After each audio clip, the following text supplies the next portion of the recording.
Hey guys, I know it's been a while since I made a video, but that is because I moved to Chicago.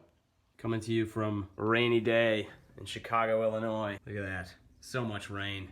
I'm shooting you from this angle because I just got done shaving and nicked myself in the face. You'd think after about 15 years of that, you'd get to be an expert, and you'd be wrong. I'm out here now doing a lot of comedy and working on some other projects, so I haven't had a lot of time to devote to this channel.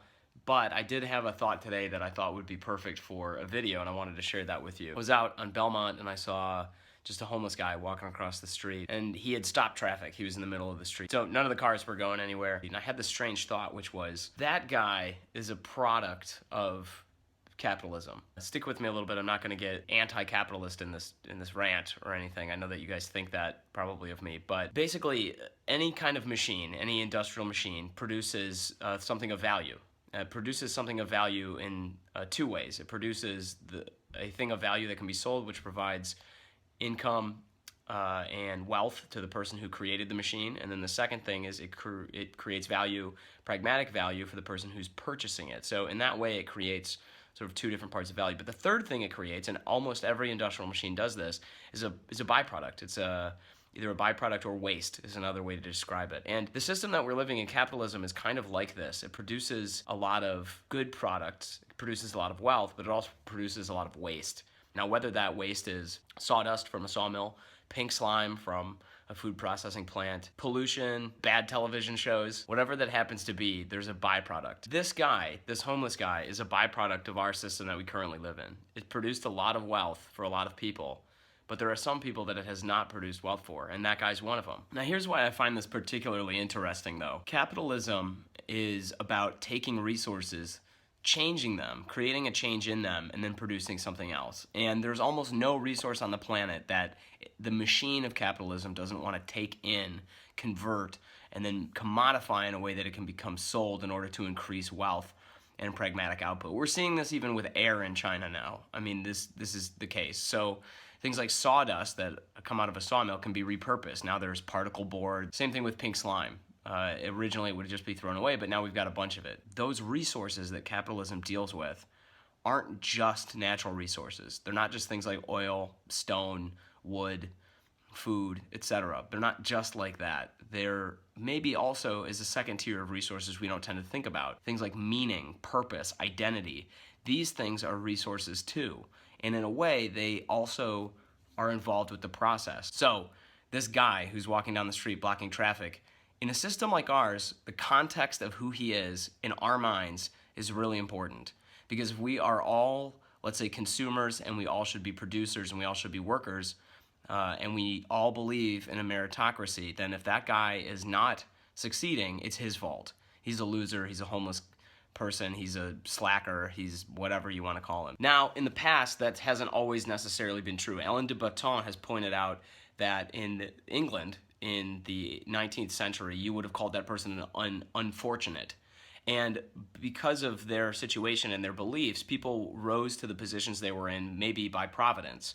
And there was a lot of attention and care paid to just trying to help the state of those people. There wasn't a sense of utilitarianism like we have now in the United States, where you're trying to get the poor out of being poor. That's the purpose of helping them. So now most of the conversation here in the US revolves around, oh, are you just enabling them to be poor by giving something out, or are you helping them get out of being poor? And even both sides of that debate, people who are pro helping the poor, people who are against handouts and things like this, that's still the context in which that occurs.